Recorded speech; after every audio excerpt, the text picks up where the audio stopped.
Están escuchando Nuestra Gente con Linda Parra.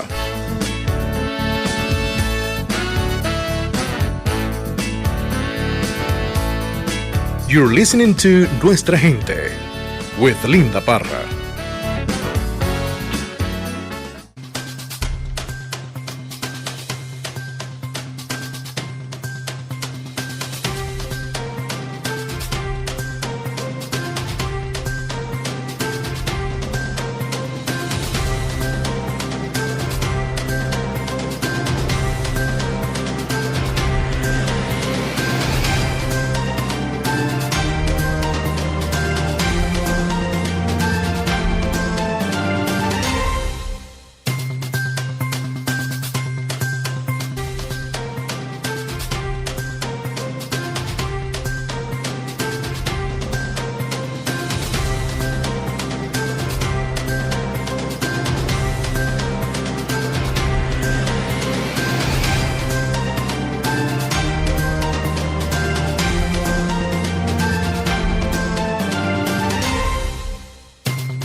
We're here today to announce what we believe is exciting news. And it's exciting because for the first time we have a playbook for achieving our goal of making sure that the City of Toledo's procurement policies are as strong as they could be, so that all businesses, including and especially women and minority-owned businesses, have the ability to participate in the work that city government does. When I became mayor 5 years ago, I became aware that the City of Toledo had never done a disparity study, and that all the other big cities in Ohio had. And I think those of you who know me know that that gets my attention. We're always trying to model ourselves off the best practices of other cities in the state and other cities our size, and so the fact that we were the only city who had never done a disparity study was something that I knew we needed to correct. And so we entered into a process with a firm called Griffin Strong.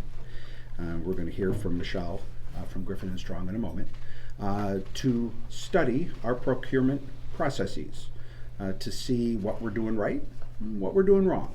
And they have come with, they have finished that report and have released about 12 recommendations. In fact, I think literally 12, not about, literally 12 recommendations on areas where the City of Toledo can improve. And we will work again with Griffin Strong to get to the point where next March a action plan to achieve progress on these 12 goals or 12 recommendations will be released. So that's kind of the process. It's a little, in the weeds, but it's really important. We want to make sure. I always believe that the reason Toledo works is that Toledo is for everyone. We don't have the kind of rivalries and silliness that some other, cities our size have. We've always had this "we're in this together" feel. I really believe that. And for that to be true, everyone needs to participate in our economy. Everyone needs to participate in our processes. So Michelle will talk through the specifics, but in general, it was a little bit of a mixed bag in terms of what the city. What the reality is right now with the city. Again, we're doing some things well, but there's some areas for improvement. And so what's exciting about today is that we finally, never having done this before, now that we have a real playbook for how we can achieve our goal, and that is making sure that women and minority-owned businesses and all businesses have the opportunity to participate in the work of city government. So we have a number of folks that we want to help explain this to you today. Many of them are joined behind me, and we're going to begin I'm going to begin by turning it over to Dr. Tiffany Whitman, our city council person who has really taken a lead on these efforts. We want to hear from her, and then we'll hear from Michelle, Councilman Sarantu. I know that we'll hear from Lacey. I don't know if we're going to hear from Steve Francis or not, but Steve is going to be, Steve is here lurking ominously over my shoulder. He's going to be someone that as we move toward that next phase in March, you know, there's going to be a lot of community engagement, community meetings. Steve's going to help us through that process. So, but I want to begin by turning this over to Dr. Whitman for her thoughts and perspective on City Council's role. So, thank you. In March of 2021, Toledo City Council gave our final approval to conduct the disparity plan. And I think from a council perspective, we did so for a number of reasons. First, as a council, we are truly committed to the economic growth of our city. But we know that we cannot grow until we increase the number and increase the capacity of minority and women-owned businesses. Secondly, I think what we've seen in other cities, that when you have an increase in minority and women-owned businesses, you have a diversified workforce. And we know that now with labor shortages, we need people throughout our city entering our workforce. Finally, and I think I want to echo the mayor, we want to make sure that anyone who's doing a business with the city, whether you're a small business, minority-owned businesses, that we have processes that are efficient, that they're equitable, and that people can get through in a streamlined way. I am deeply committed to this as a council member. I don't plan for us just to put this study on the shelf. We need to make sure we follow this through. I'm grateful for my colleague, Councilman Sarantu, who has joined, and we will continue to lead the council through the implementation process. We look forward to working with community members. We look forward to working with the private sector to create a plan that fits for our city. I will say this is, Mayor said this too, we have to work together. This is going to take us, we need the political will to make sure that we move the needle. And we also have to make sure we dedicate adequate resources to ensure that we are increasing the capacity of minority and women-owned businesses that will ultimately lead to the overall economic health of our community. City of Toledo, this is a historic day. This is an honor to be here. I've got a list of folks to thank. First of all, the mayor and city council for your efforts in championing this. We've talked about the courage that it takes to make a difference and to do the things necessary. There will be a final report and a summary presentation this afternoon on our website, toledo.oh.gov/disparity-study, as well as a survey form that we want you to take the time to give us feedback. What does this mean to you? How's this going to impact you in the community, as a business, as an individual? And that is also toledo.oh.gov/disparity-study. Okay? I've also been charged to introduce this fine gentleman here, Mr. Steve Francis. Steve actually is a great resource as an attorney, having worked with several local governments. He's also worked with Lucas County, but more importantly, Steve has been our guide of sorts, because he's done this with the city of Columbus. He's got experience in helping us to navigate what we should anticipate, what we can expect, and how we can become successful. So we're glad to have Steve on our team. He's been a part of us doing training for the last year, so we're glad to have him on board. And that brings us to the conclusion of today's news conference, but it's just the beginning of a process. Now we have our playbook. City Council is going to take this up today at 4 o'clock, and that'll be the first of many public discussions and other events that build toward the action plan, which we think is going to be done around March, to sort of take these recommendations and put them into place. So I am thankful to all the folks up here and so many of the folks who joined us today. I mentioned there's a nice group from MBAC. I see Wendy Gramza from the Chamber who joined us today.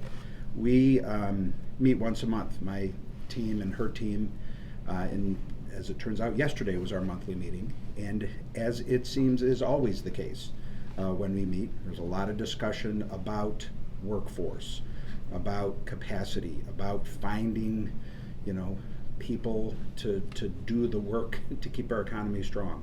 And this is important work, and I think Wendy's presence here today indicates that there are a lot of leaders in this community that are interested in this work and want to see it succeed. So.